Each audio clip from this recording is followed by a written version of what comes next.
कहा जाता है कि जब सृष्टि का निर्माण हुआ था तब सूरज की पहली 12 किरणें धरती पर गिरी थी। उसी 12 किरणों से 12 ज्योतिर्लिंग का निर्माण हुआ था।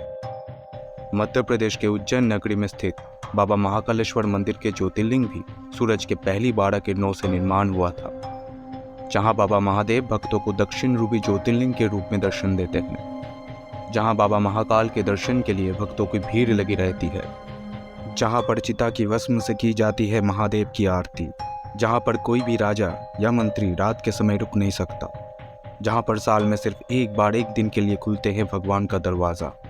दोस्तों, आज के इस वीडियो में हम बात करेंगे इस मंदिर से जुड़े ऐसे कई रहस्य के बारे में जिसे आज तक कोई समझ नहीं पाया।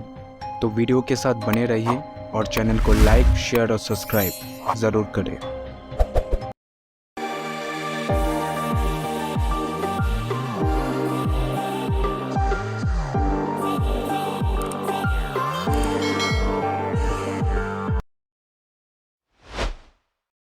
उज्जैन के महाकालेश्वर मंदिर एक लौता ऐसा मंदिर है जहां भगवान महादेव की आरती भस्म से की जाती है। ये आरती सुबह होने से पहले भगवान महादेव को जगाने के लिए की जाती है। दोस्तों, आपकी जानकारी के लिए हम बता दें कि भस्म आरती का उल्लेख शिव पुराण में भी है। दोस्तों, ऐसा माना जाता है कि इस भस्म का तिलक लगाने से पुण्य की प्राप्ति होती है और साथ ही साथ कई जन्मों के पापों से भी मुक्ति मिल जाती है। महाकालेश्वर मंदिर में भस्म आरती का एक नियम भी है कि इसे कोई महिला देख नहीं सकते। इस आरती के दौरान कुछ वक्त तक महिलाओं को अपनी घूंघट उठाना पड़ता है। वही आरती के समय पुजारी भी सिर्फ धोती में होते हैं। ऐसा इसलिए है क्योंकि भगवान महादेव शमशान के साधक हैं और यही इनका श्रृंगार और आभूषण है। बाबा महाकाल सृष्टि की उत्पत्ति के साथ ही प्रकट हुए थे। आज भी उज्जैन के राजा महाकाल ही है। सदियों से बाबा महाकाल के बारे में एक कथा प्रचलित है जो आज भी सच है।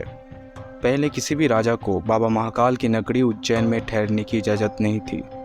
ऐसा इसलिए था क्योंकि सदियों पहले कोई भी राजा यहाँ पर एक रात गुजार ले तो उसे अपनी सल्तनत खोनी पड़ती थी।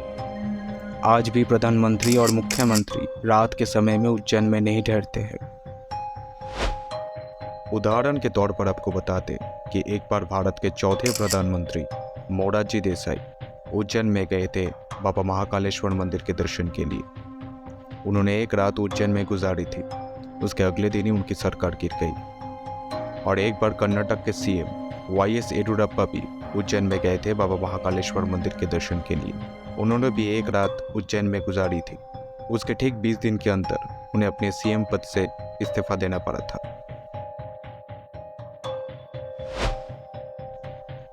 अधिकांश लोगों का ये मानना है कि महाकाल नाम का संबंध मृत्यु से है, क्योंकि बहुत पहले यहाँ पर जलती हुई चिता की राख से भगवान महाकाल की आरती की जाती थी।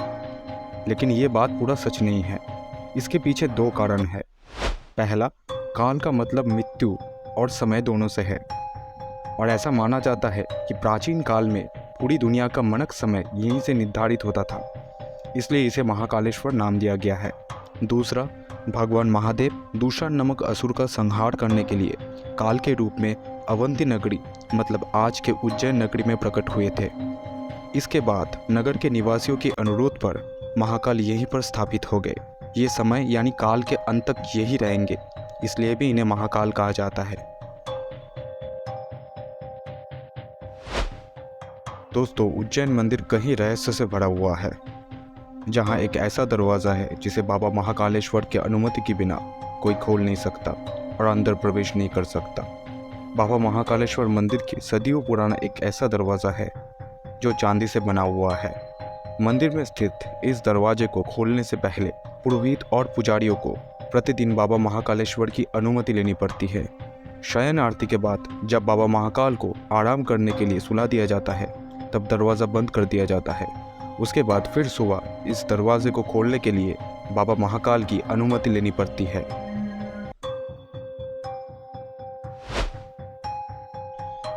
भगवान महाकालेश्वर मंदिर के ठीक ऊपर स्थित भगवान नागचंद्रेश्वर के मंदिर भी कई रहस्य से भरे हुए हैं। ये एक ऐसा मंदिर है जो साल में सिर्फ एक बार नाग पंचमी के दिन खुलते हैं। कहा जाता है कि भगवान नागचंद्रेश्वर की जो मूर्ति है वो 11वीं सदी का है। और साथ ही ऐसा भी माना जाता है कि नाग पंचमी के दिन मंदिर में तस्तक नाग खुद मौजूद रहते हैं। इस दिन भगवान नाग चंद्रेश्वर के दर्शन से सभी कष्ट दूर होते हैं और घर में सुख समृद्धि आती है। दोस्तों, इसमें फन फलाए नाग के आसन पर शिव पार्वती विराजमान है। कहते हैं कि ये प्रतिमा नेपाल से यहाँ पर लाया गया था। उज्जैन के अलावा दुनिया में कहीं भी ऐसा कोई मूर्ति देखने को नहीं मिलता है। पूरी दुनिया में ये एक ऐसा मंदिर है जहाँ विष्णु भगवान की जगह भगवान भोलेनाथ विराजमान है। मंदिर में स्थापित प्राचीन मूर्तियों में से शिव जी, गणेश जी और माता पार्वती जी के साथ दशमुखी सर्प विराजमान है। शिव शंभु के गले और भुजाओं में भुजंग लिपटे हुए हैं। दोस्तों, पौराणिक कथाओं के अनुसार सर्पराज तस्तक भगवान महादेव को तुष्ट करने के लिए तपस्या की थी। तपस्या से प्रसन्न होकर भगवान महादेव सर्पराज तस्तक को अमृत का वरदान दिया था। इसके बाद से ही तस्तक नाग प्रभु के सानिध्य में रहना शुरू कर दिया। उनके एकांत में कहीं कोई विघ्न न हो, इसलिए बरसों से यही प्रथा चली आ रही है कि वो सिर्फ नाग पंचमी के दिन ही दर्शन के लिए उपलब्ध होते हैं।